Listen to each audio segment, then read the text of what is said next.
Hi, my name is Shelley Immel with the Big Life Project, and today I'm talking about gratitude practices for different moods. I was writing a thank you card last night, the good old-fashioned paper kind. Yeah, it doesn't happen very often. But I didn't just write the standard phrases, thank you for the watermelon, it was very tasty, you were very thoughtful, although those things were true. I also wrote about the smell of the fresh homegrown melon as I cracked it open, and how my family hovered around the kitchen bar as I sliced it, stealing pieces and licking our fingers.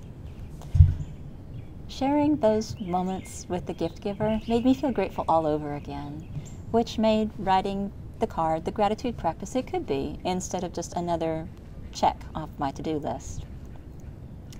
Gratitude as an attitude is powerful, life-changing stuff. And when I'm happy, it comes naturally. As I pause to smell the star jasmine in my backyard, I feel like I'll always be grateful. Of course I will. I send up a prayer for someone or something I particularly appreciate in that moment, and once I start, the list just keeps on going and I get rolling. And that's when I'm happy. It's a different story if I'm anxious or sad. Then if the phrase count your blessings comes to mind, I go blah, because it just makes me feel worse. In dark moments, I know with my head that I have a great life, but I feel anything but. Reciting a laundry list of blessings I should, my favorite word, should feel grateful for, doesn't make me grateful.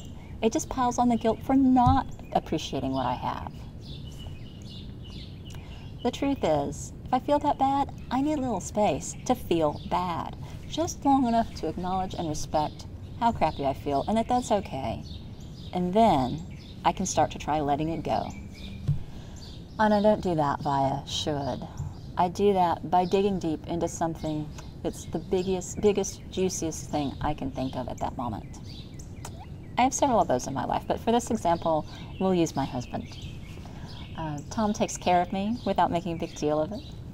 He brings me little gifts and can't wait for me to open them. He gives me bear hugs and snuggles with me every day. He laughs so loud, I hear him from the other end of the house. He tells me he's proud of me when I need to hear it most. And he squeals right along with me when we have water fights in the backyard.